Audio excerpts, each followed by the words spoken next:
प्रिय छात्रों, एस्टिमेट और एस्टिमेटिंग कास्टिंग के बारे में हम कुछ और बिंदु जानने की कोशिश करते हैं। इसमें एक एस्टिमेट का नाम मैं बता ही चुका हूँ, फिर से उसको बता रहा हूँ। Plinth area estimate. Plinth area को कुर्सी तल क्षेत्रफल प्राकलन भी कहते हैं।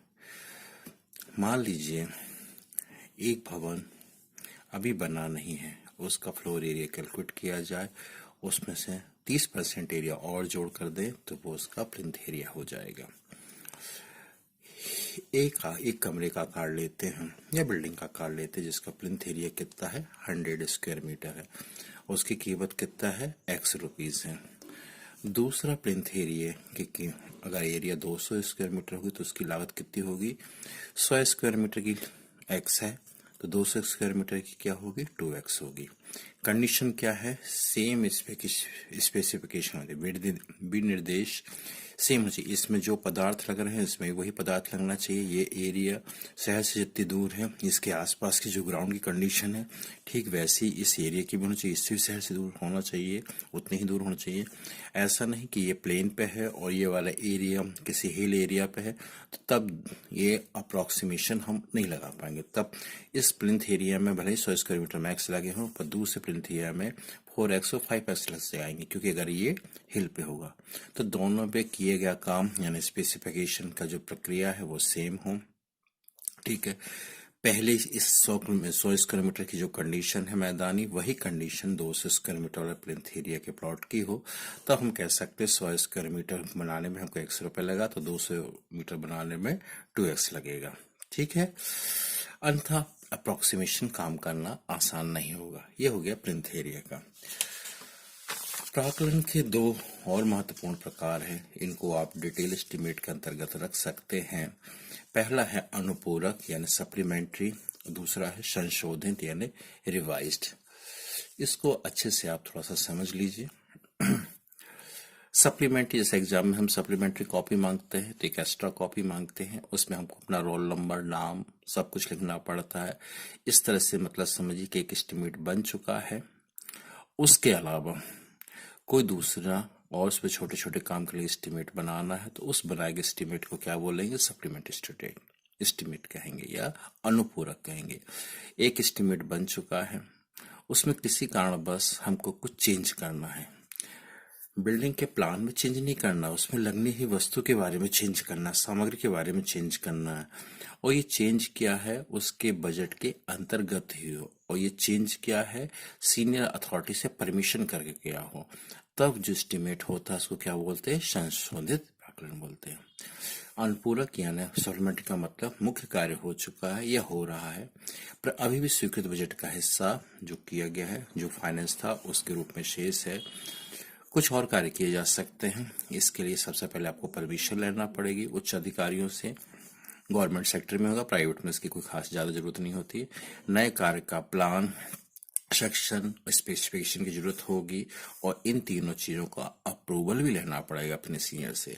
नए कार्य जैसे मान लीजिए कॉलेज की बिल्डिंग बनाई जा रही है और बनाने के बन रही है, बन चुकी है, आप जो भी समझ लीजिए, पर ध्यान आया कि अरे सिक्योरिटी के लिए गार्ड रूम्स तो बनाए नहीं हैं, अभी भी हमारे पास बजट शेष है, तो उच्चाधिकारियों से परमिशन लेके हम सामने गार्ड रूम का निर्माण कर सकते हैं। तो चूंकि एक नया निर्माण हो रहा है तो इसलिए गार्ड रूम का प्लान पड़ेगा, गार्ड रूम का सेक्शन की जरूरत पड़ेगी कि उसके रूम में क्या क्या चीजें, किस प्रकार से चीजें लगाई जाना चाहिए और किस प्रकार की चीजें कैसे लगाई जाना चाहिए, स्पेसिफिकेशन की भी जरूरत पड़ेगी।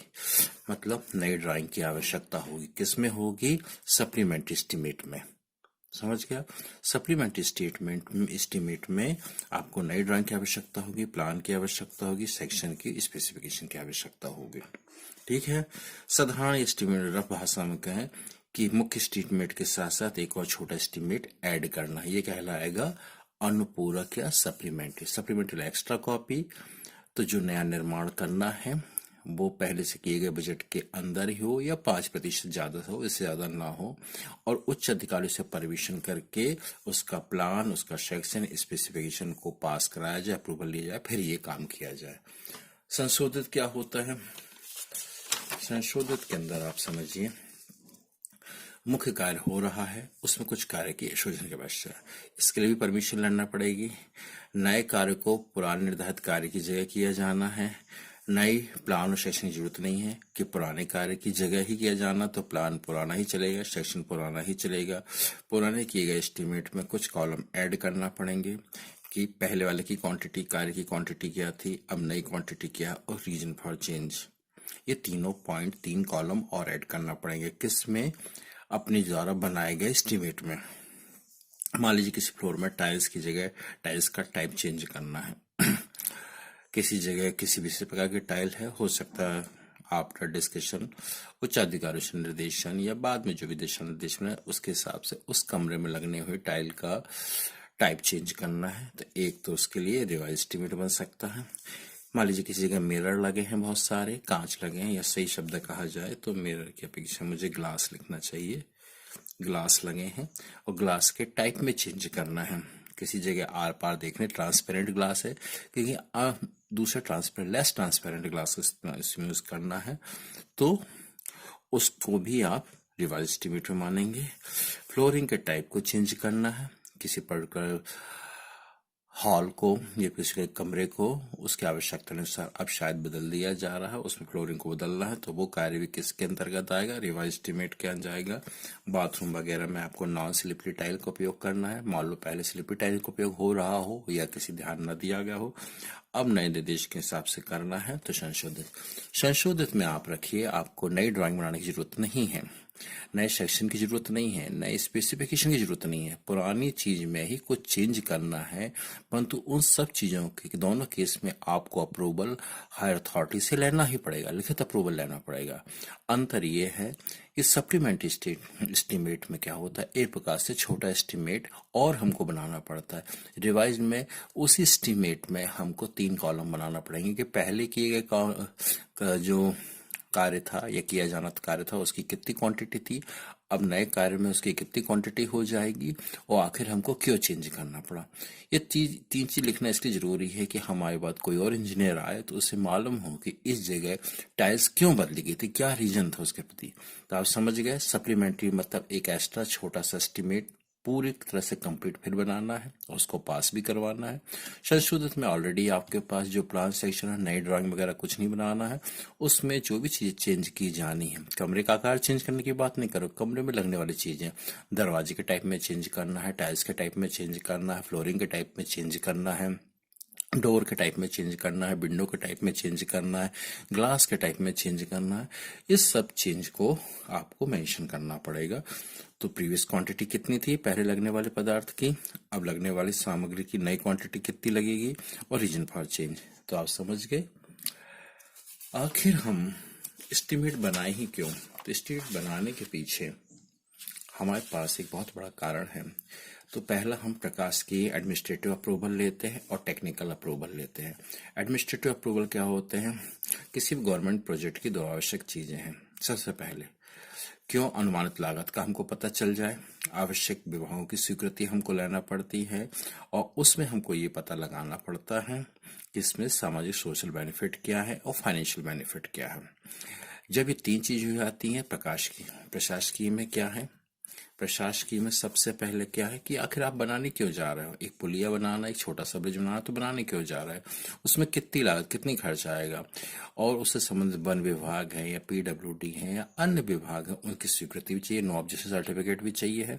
और इसको मालिक पुलिया बनाने से आसपास के बच्चे आसानी से जा सकते स्कूल पढ़ने के लिए, ट्रांसपोर्टेशन की सुविधा आसानी से मिल सकती है, ट्रांसपोर्टेशन की पहले जो लगने वाली लंबाई थी वो कम हो जाएगी, तो सामाजिक लाभ भी आपको बताना पड़ेगा और आर्थिक लाभ क्या होंगे ये बताना पड़ेगा। इन 3 चीजों को ध्यान रख के एडमिनिस्ट्रेटिव अप्रूवल दे दिया जाता है।